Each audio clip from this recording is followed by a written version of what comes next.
Hello, dear friends. This is Kira Rudik, member of Ukrainian parliament and leader of the political party Holos. I'm talking to you from Kiev, Ukraine.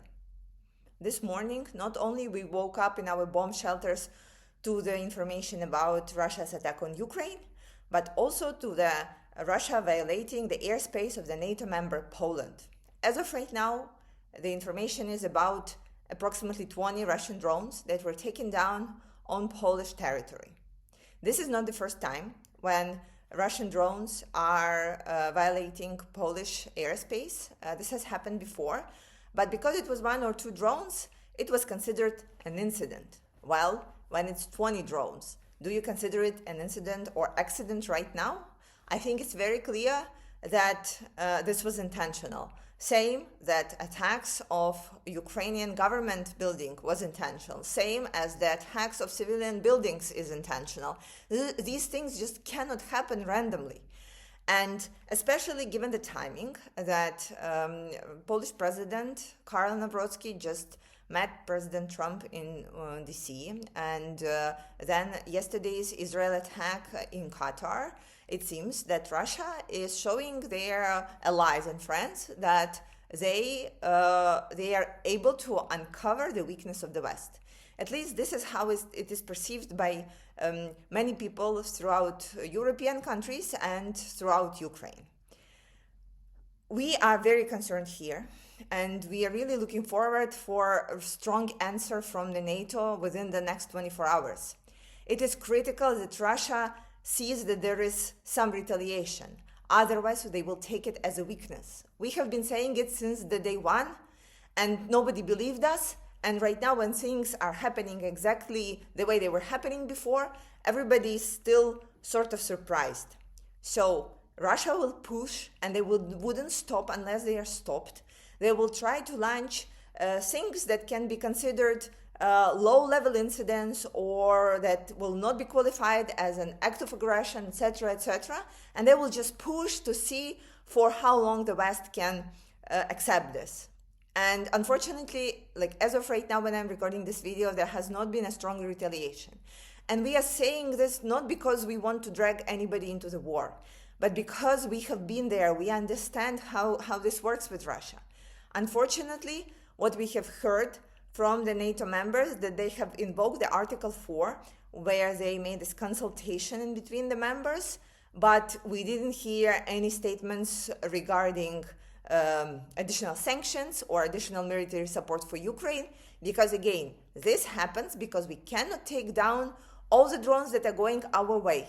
If we had enough of the air defense systems and capacity to take down drones and missiles, then drones would simply not be able to pass Ukraine's territory and move to Poland. Again, this is something that we have been saying since the day one. Help us protect ourselves so we can protect all of you. Unfortunately, this is not happening, and we heard some very general statements about how NATO members are very proud, how they were able to come together and go ahead and defend each other. But the reality is, we have given our partners 3.5 years so that we paid a tremendous price to be ready, and it doesn't seem that they are.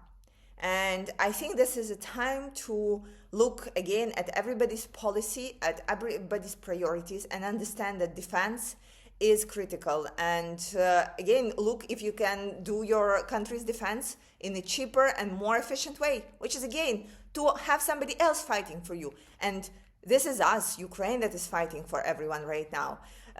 This is really unfortunate that we don't see a strong response. This is very unfortunate that even from the White House, as of right now, we only have heard that no clear comments about that. There was a statement from one of the congressmen.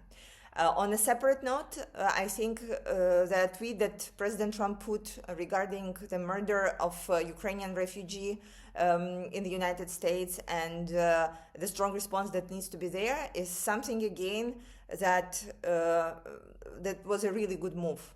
It's so unfortunate that tragedies like that happen, but again, the system needs to restructure and to respond to this in a very appropriate way. This is, again, extrapolating this to the attack overnight. you as a system need to be able to show a strong response to prevent tragedies like that from happening. And I do not see any way of responding that would prevent the attacks like that. We'll see what's going to happen next, but unfortunately, there is just not a strong leader to step up and say, well, we will not let this slide, and if the accidents like that would happen one more time, this is what we are going to do. I think this is what the democratic world is looking for, but honestly, I don't see anyone stepping up. On a side note, Ukraine is happy to work with our partners in strengthening their air defense systems. Because if you are struggling taking down 20 drones, imagine if there are 800. And that's like a just regular Tuesday in Kiev, unfortunately. On a side note, one of the strong things that our European allies could have done, and they have not done yet, and this is what we hope that perhaps President Trump will be able to pressure them to, is go ahead and confiscate Russian money.